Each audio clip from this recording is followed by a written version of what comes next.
नमस्कार। आपने देखना शुरू कर दिया है खबरों की दीवार सीजीवाल और हम हैं भास्कर मिश्र। साथियों, समय समय पर सीजीवाल परिवार की तरफ से आपको विशेष व्यक्तित्व से रूबरू कराने का अवसर मिलता रहता है। जैसा कि आपको मालूम है, सामने नगर निगम का चुनाव है, निकाय चुनाव है।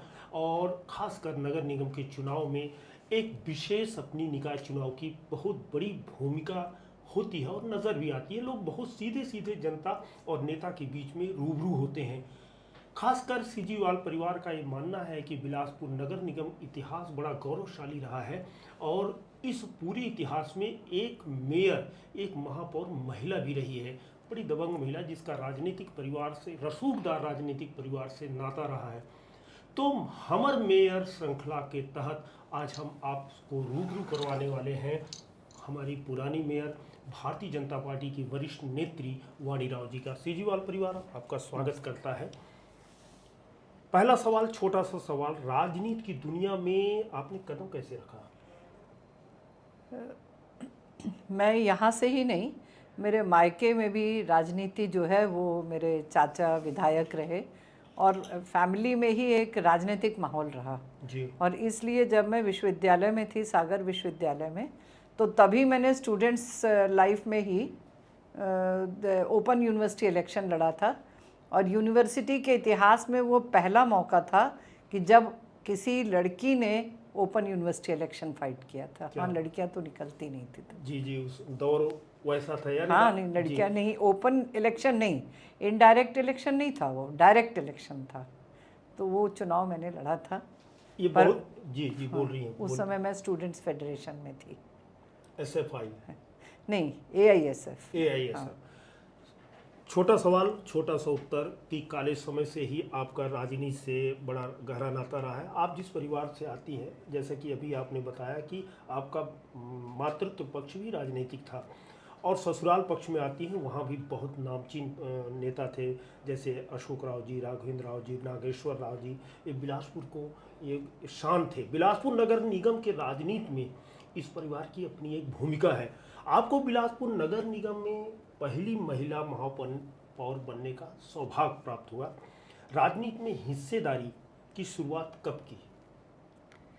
हिस्सेदारी की शुरुआत तो मैंने तो पहले संगठन में ही काम किया, तो उसको हिस्सेदारी नहीं कह सकते। एक पार्टी को ज्वाइन करने के बाद 1986 में मैंने कांग्रेस की सदस्यता ली और तब से फिर मैं लगातार जो है कांग्रेस में ही थी, मेंबर थी, बतौर मेंबर काम किए। फिर अर्जुन सिंह जी का मुझे आशीर्वाद मिला और मैं फिर और अधिक बड़े उस पे पटल पर अपनी भूमिका अदा करने लगी।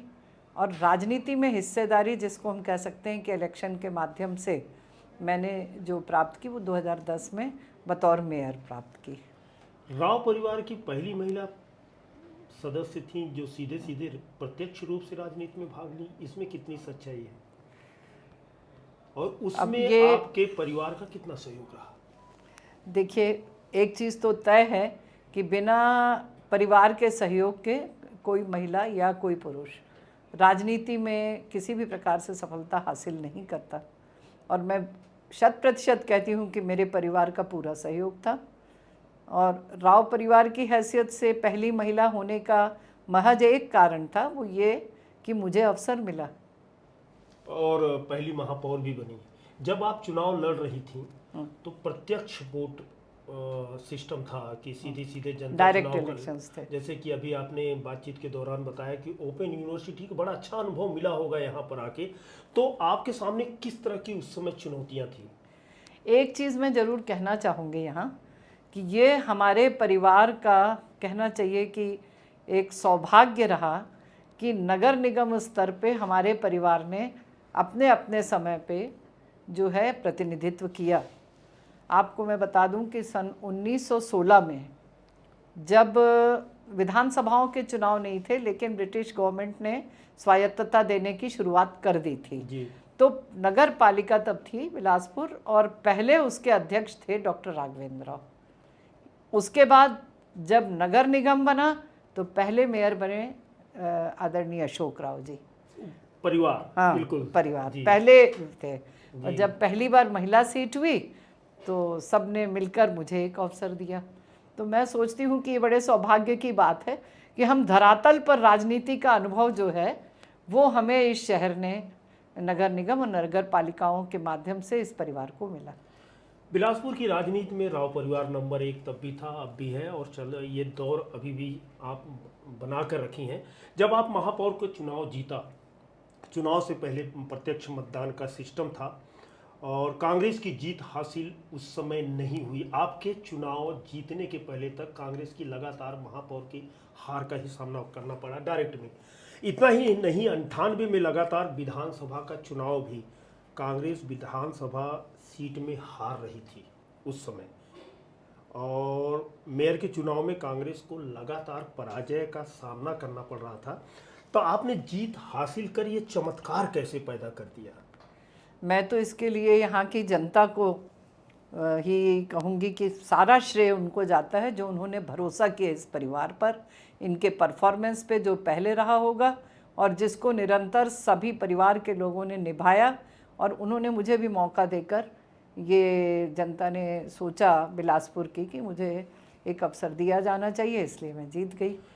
और 13 वर्षों के बाद, जी हाँ, उसके पहले 13 ईयर्स तक इस शहर में ना तो विधानसभा में कांग्रेस को लीड मिली थी, मेयर का आप बता चुके हैं, और लोकसभा में भी बिलासपुर से लीड कभी नहीं मिली। कभी नहीं हाँ, मिली। तो उसके बाद फिर ऊपर वाला, देखिए मैं तो 100% कहूँगी ये सिर्फ और सिर्फ जनता का आशीर्वाद है और किसी का नहीं।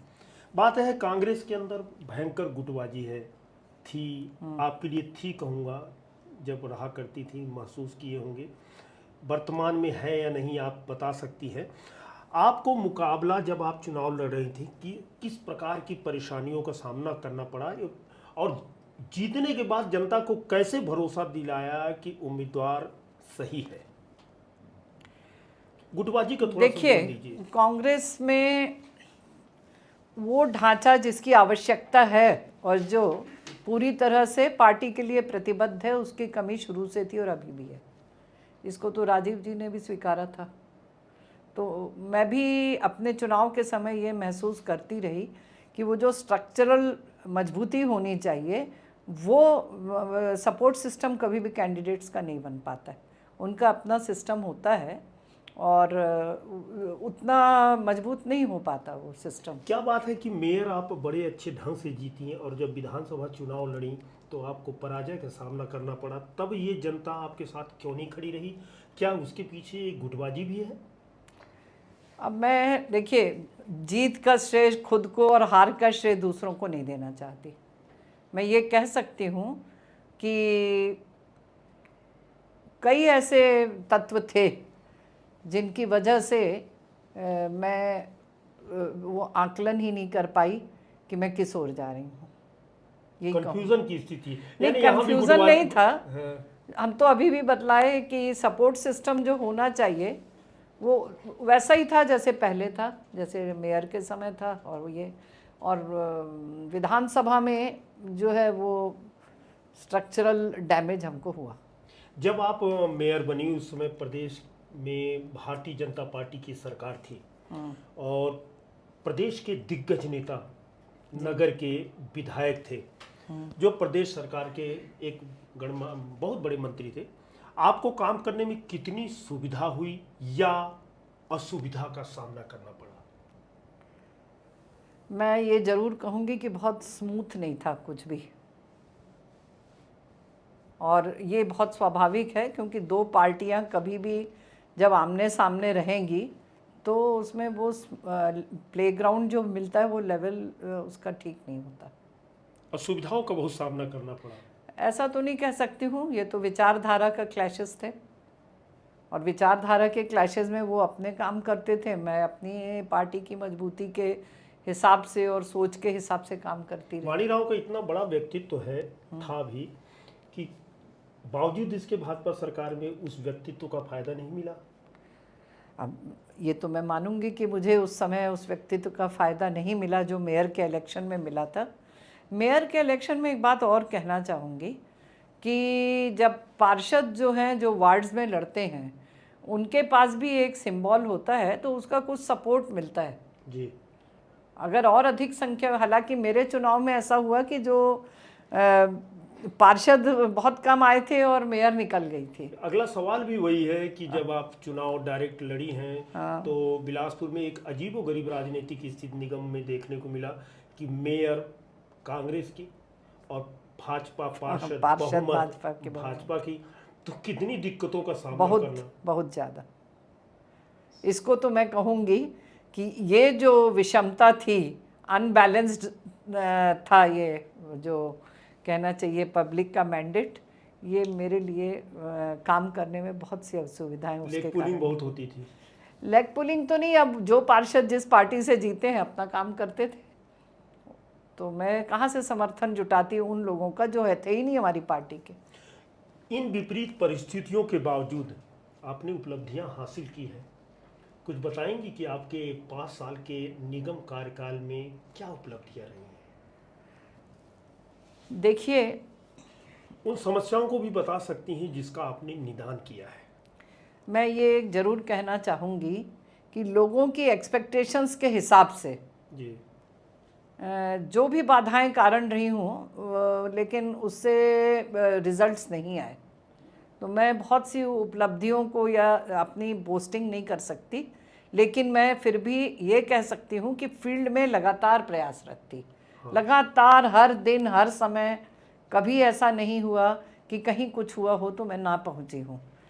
लेकिन उसके बावजूद एक दो या कुछ चीज़ें मैं कह सकती हूँ कि हमने बहुत अच्छी हासिल की। जैसे नगर निगम में जैसे एक का वो था बहुत ज़्यादा कि फ्यूल को लेके बहुत दिक्कत होती थी, गाड़ियाँ थी और मन माना उसका कोई अकाउंट्स नहीं थे और उसके बाद भी फ्यूल मांगा जाता था। हाँ, ये नई परंपरा आपने शुरू किया है तो पेट्रोल हमने पंप। तय कर लिया था कि निगम का अपना पेट्रोल पंप रहेगा और उसमें भी बहुत कठिनाई हुई, कुछ लोगों ने आंदोलन किए, ये किए, है ना। लेकिन एक चीज़ ये भी कहूँगी कि यदि मैं ये कर पाई तो उस समय के कमिश्नर की भी ये सोच थी, अकेले थोड़ी मेयर चलाती है, प्रशासनिक अधिकारी भी उसके साथ उनका सहयोग क्योंकि करें। उसके बाद हमने देखा कि पुलिस परिवार भी पेट्रोल पंप खोलना शुरू कर दिया। ये मैं कह सकती हूँ बिलासपुर का है जो छत्तीसगढ़ में पहला पेट्रोल पंप नगर निगम ने चलाया।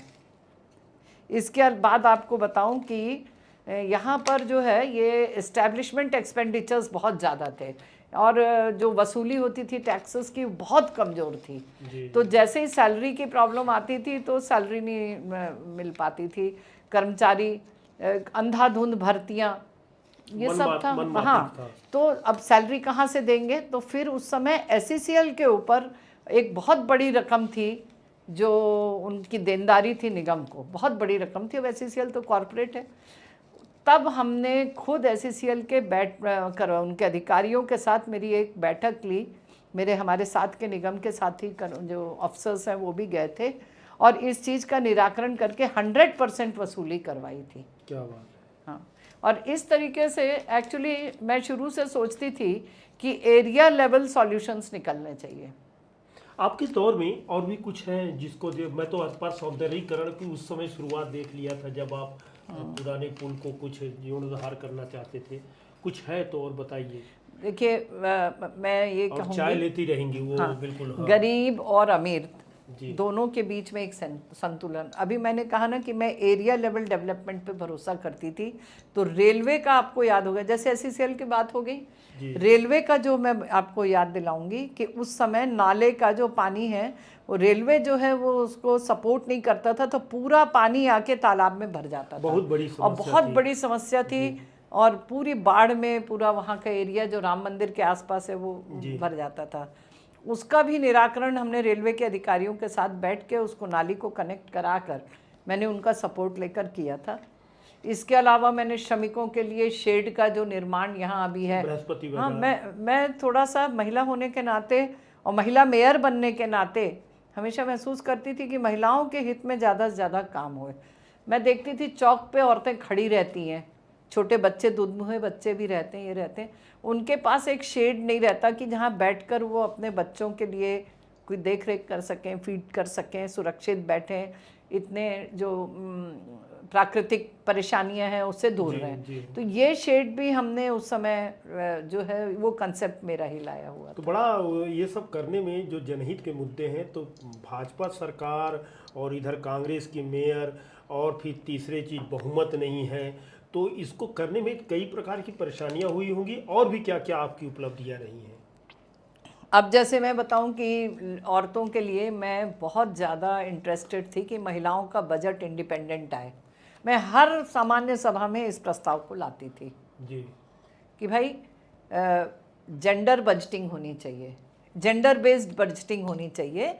ये जो दिल्ली सरकार यदि टॉयलेट्स बना रही है या मकान बना रही है और कह रही है कि ये महिलाओं के लिए है, तो हम ये मान कर चलें कि भाई ये सारा महिलाओं के लिए तो आ गया, तो टोटल बजट का इतना % आ गया। नहीं, मेरा ये सोचना था वो एक कॉमन योजनाएं हैं, कुछ बजट का भले आप 10% दीजिए, लेकिन ये ज़रूर करिए कि वो 10% का बजट यहाँ की महिलाएं तय करें स्थानीय ज़रूरतों के हिसाब से। जैसे जो सब्ज़ी बेचती हैं तमाम बहुत से औरतें हैं जिनकी ज़रूरतें हैं। तो ये मैंने बार बार प्रस्ताव लाया, हमारे बहुमत नहीं था तो प्रस्ताव पारित नहीं हो सका। एक और बहुत ज़रूरी काम के लिए मैंने मुख्यमंत्री जी उस समय रमन सिंह जी थे, उनके साथ भी काफ़ी कोशिश की और बात भी की, कई बार अपना आवेदन भी दिया। बिलासपुर शहर में रेवेन्यू कलेक्शन बहुत कमज़ोर था, जैसा अभी मैंने बताया। नगर निगम की बात कर रही हूँ। तो और हुआ क्या कि 1998 के करीब, कभी या और पहले हुआ होगा, प्रति व्यक्ति 28 रुपये प्रति व्यक्ति चुंगी क्षतिपूर्ति दी जाती थी। जी। मेरा ये कहना था कि उस समय में और अभी के खर्चों में जिस अनुपात में बढ़ोतरी हुई है, चुंगी क्षतिपूर्ति की राशि भी उतनी बढ़नी चाहिए जो कि सरकार कलेक्ट करती है। चुंगी क्षतिपूर्ति तो ये बहुत युद्ध था। हाँ, बहुत बार मैंने कोशिश की उसके लिए।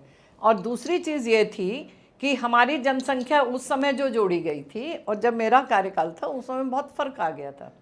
तो जनसंख्या के अनुपात को मैंने उसको भी ऐड किया जाना चाहिए कि आखिर आज की तारीख में जनसंख्या कितनी है और चुंगी क्षतिपूर्ति बढ़ानी चाहिए।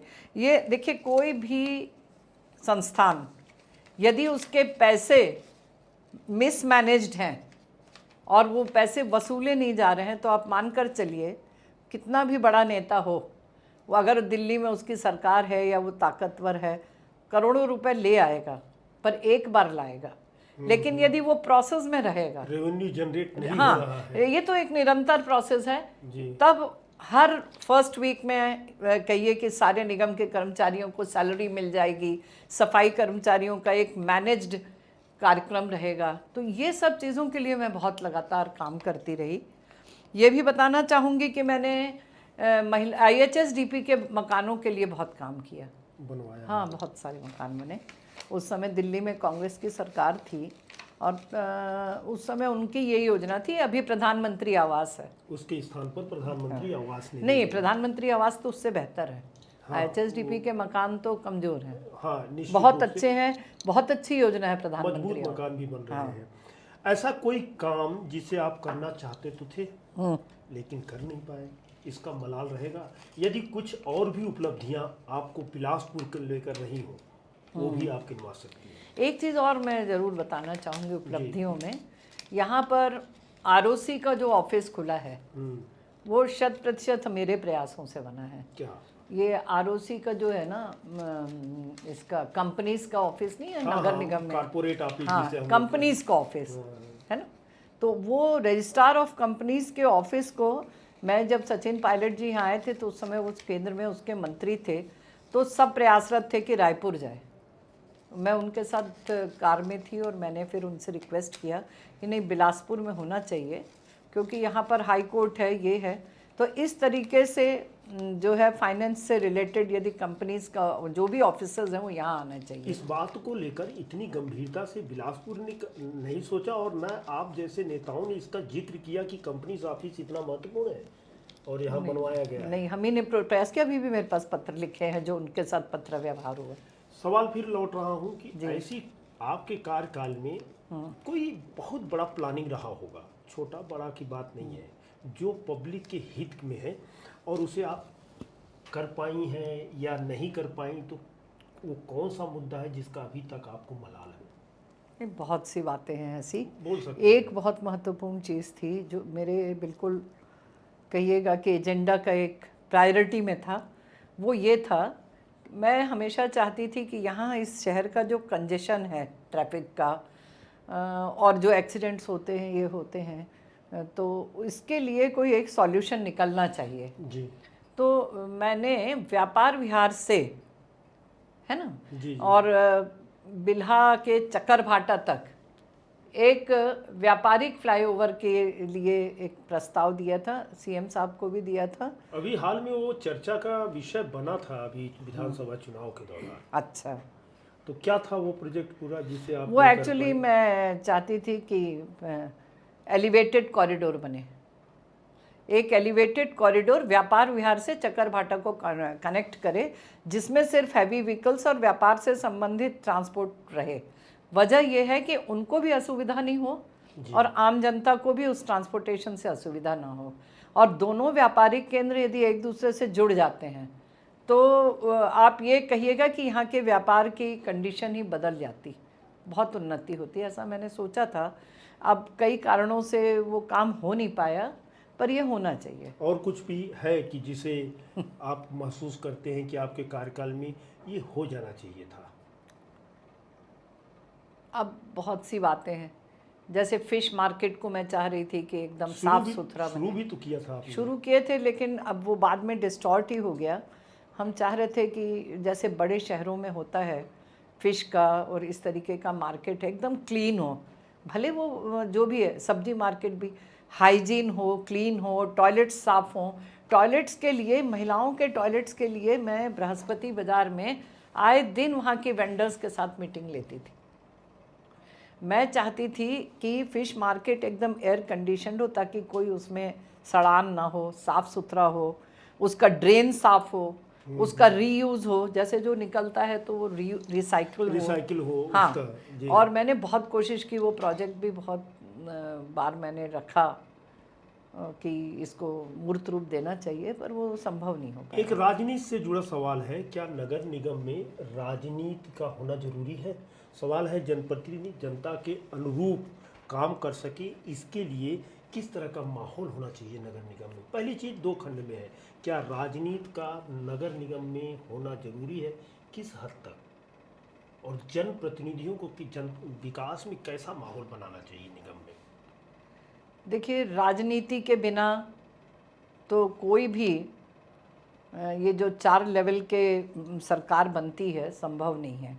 आप देखिए, ठीक है, नगर निगम की आप बात कर रहे हैं तो मैं ज़रूर बोलना चाहूँगी कि नीचे लेवल पे यदि राजनीति से हटकर चुनाव होते हैं, यानी कि सिंबल से हटकर, जी तो आप मानकर चलिए कि वो व्यक्ति स्थायी नहीं रहता, उस पर कोई नियंत्रण नहीं, कोई अनुशासन नहीं। मेरा ऐसा सोचना है कि कहीं न कहीं ये चीज़ें बाधा बनती हैं। इसलिए यदि पार्टी का कोई एक कहिएगा कि मैनिफेस्टो है सामने, उनका नियंत्रण है सामने, विप जारी होती है, आखिर कैसे होगी यदि कोई आदमी राजनीतिक सिंबल से चुनाव नहीं लड़ेगा? तो कोई उस जरूरी पर, है। हाँ, उस जी। पर कोई विप नहीं, तो अस्थिरता बहुत हो जाती है, तो आपका डेवलपमेंट में बाधा पड़ती है। ऐसा मेरी सोच है, पता नहीं सही है नहीं। किस तरह का माहौल होना चाहिए नगर निगम में कि जनता का विकास हो? सबसे सबसे पहले तो सामान्य सभा में जो हुड़दंग मचती है सिर्फ फोटो छपने के लिए, वो बिल्कुल नियंत्रित होना चाहिए। ये नहीं, आपका पर्पस क्या है सामान्य सभा में? वो तो एक विधानसभा की तरह है कि आप प्रस्ताव लाते हैं, वो पारित होता है, एमआईसी मेंबर्स कैबिनेट मेंबर्स की तरह हैं। तो और जो मेंबर्स हैं, मैंने कुछ चीज़ें और भी महसूस की कि जो भी ये एमआईसी के मेंबर, देखिए पार्टी से हट कर ये बात कह रहे, उनके घर में फाइल जाके साइन होती है। मेरे कार्यकाल में मैंने कभी नहीं होने दिया ये, आपको आना ही है। ऑफिस में ही सब हाँ, काम बिल्कुल होगा। बिल्कुल, आप डिस्कशन में बैठिए, आपका ये विभाग है तो आफ्टर ऑल ठीक है, आपको कितनी जानकारी है नहीं है कोई ज़रूरी यानी नहीं है। इसका अर्थ ये माना जाए कि आपके मेयर बनने से पहले तक सब काम घर से ही होते थे? पहले नहीं, अभी भी, अच्छा। हमेशा मैंने देखा नियंत्रण में रहता है, या तो मेयर साइन करा लेंगे, सबसे पता ही नहीं रहता सब मेयर्स की नहीं बात कर रही हूँ, जी। ना ही मैं आरोप लगा रही हूँ।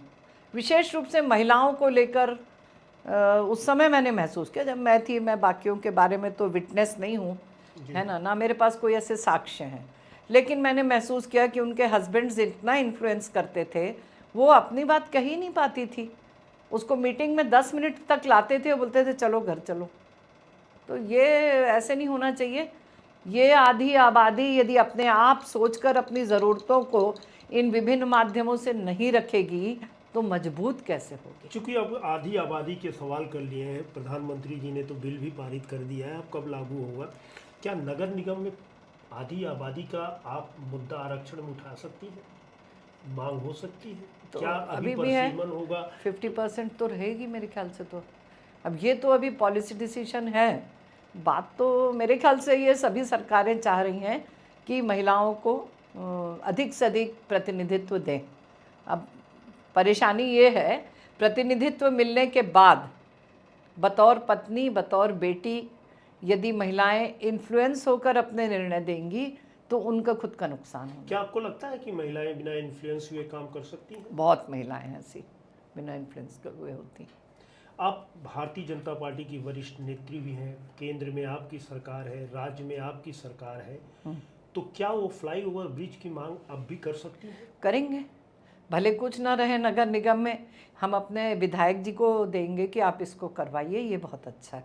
रेवेन्यू जनरेट के लिए आपने जो भी प्रयास किया हो, नगर निगम को बाहुबली बनाने के लिए हमेशा नगर निगम में आज भी है वही, तनख्वाह नहीं है, ऐसा नहीं है, सड़क बनाने फंड नहीं है और वित्त पोषी कहलाता है।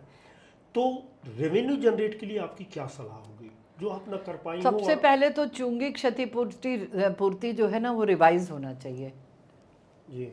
और ये जितने भी हमसे निर्धारित माने कि निर्भर संस्थाएं हैं, बहुत सारी हैं, SCCL तो ऐसी कह दिया, और भी हैं, अभी तो बहुत सी आ गई हैं, इनको सबका जो है एक थॉरो डिस्कशन करना। इसका ये मतलब नहीं कि उनके ऊपर हम दबाव डाल के और पैसे वसूलें, नो, कि हम उठा लिए और बोले कि नहीं इंडस्ट्री में ये है तो सबको हमको निगम को टैक्स देना पड़ेगा। क्यों देना पड़ेगा जब ऑलरेडी वहाँ पर एक सिस्टम है? तो डबल टैक्सिंग तो नहीं हो सकती। इसके लिए वहाँ के लोग, अधिकारी और निगम के लोग बैठकर एक कॉमन अंडरस्टैंडिंग के साथ एक फॉर्मूला बनाए ना। पैसे कैसे नहीं आएंगे? आप वसूली देखिए कितने % होती है। आपके दौर का महापौर जब आप थी तो एकमात्र विधानसभा क्षेत्र की महापौर थी। आज की तारीख में शायद आपको ज़्यादा जानकारी हो, 5 विधानसभा आपके नगर निगम क्षेत्र में है। ये विस्तार के बाद क्या नगर निगम महापौर का औरा बढ़ा है? तो फंडिंग की कमी तो होनी नहीं चाहिए। तो क्या ऐसे महापौर जो ताकत बाहुबली महापौर बन चुके हैं, उनके लिए क्या सलाह रहेगी कि किस प्रकार से नगर निगम चलाया जाए? देखिए, ये अच्छी बात है कि निगम का विस्तार हो गया है ना, इसकी परिधि बहुत बढ़ा दी गई है। जैसे महानगर पालिका बड़े बड़े शहरों की होती है, हम उतने बड़े मेट्रोज की बात नहीं करें, वो ज़्यादातर, हालांकि वहाँ पे डायरेक्ट इलेक्शन नहीं होते हैं, इनडायरेक्ट होते हैं। मेरा ऐसा सोचना है कि जब अब हम मान लीजिए 3 या 4 विधानसभाएं कवर होती हैं, तो चारों के विधायक भी तो आपको मिल रहे हैं जो आपको सपोर्ट करेंगे। बस ये है कि आप उनके साथ प्रॉपर कोऑर्डिनेट करिए, मीटिंग्स में उनका रिप्रेजेंटेशन या उनकी कोई बात है उनसे चर्चा करिए और तब जाके एक फाइनल खाका बनाइए जो कि आपका और सबकी सोच के हिसाब से बने। और जनता, मैं फिर कहूँगी, ये विधायक, महापौर, ये सब आते जाते रहेंगे। जनता जो है वो जो परेशानी उसकी है, उनसे जो संवाद होना चाहिए उसकी बहुत ज़रूरत है अगर बड़ा नगर निगम चलाना है तो। ये नहीं कि हमने टैक्स लगा दिया, अब हम टैक्स वसूली शुरू कर दिए, उन पर प्रेशर डाल रहे हैं, बेसिक एमिनिटीज़ हमने दी नहीं, कहाँ जाएगी जनता? सवाल अभी फिर चूंकि सामने नगर निगम का चुनाव है, एक बार अवसर और भी मिल जाए आपको, क्या इसके लिए तैयार है?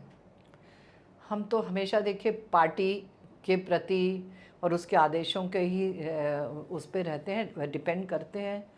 मैंने कभी भी, चाहे वो जिस पार्टी में थी, ये नहीं सोचा कि मुझे ये बनना है तो मैं उसके लिए कोई दबाव डालूं। पार्टी का यदि आदेश है, और विशेष रूप से भारतीय जनता पार्टी जो है वो बहुत ही सोच समझकर अपने निर्णय लेती है। मेरी ज्वाइन करने का वजह भी ये है, एक डिसिप्लिन पार्टी में मैं हूँ और इस डिसिप्लिन के अंतर्गत जो मुझसे कहा जाएगा वो मैं करूँगी। अवसर मिल जा, मान लीजिए अवसर मिल गया, हाइपोथेटिकल है ये, मान लीजिए अवसर मिल गया, तो इस 5 विधानसभा क्षेत्र वाले नगर निगम में आपका विजन क्या होगा? बताया मैंने, सबसे पहला विजन तो ये होगा कि वहाँ के सारे विधायक और वहाँ के जो नए वार्ड्स जुड़े हैं, वहाँ की जनता, उनके साथ ही बात करके डेवलपमेंट होना चाहिए। मैं शुरू से एक चीज़ और बोल रही थी जी। एरिया बेस्ड डेवलपमेंट ही काम आएगा। जहाँ बहुत पॉश लोग रहते हैं उनके बारे में जो भी प्लानिंग होती है वो आप चाटीडी के लिए नहीं कर सकते। जो ग्रामीण इलाकों से जो जुड़े हैं शहर में, उनके बारे में जो प्लानिंग होती है वो आप मिनोचा कॉलोनी से थोड़ी नहीं कर कर सकते हैं।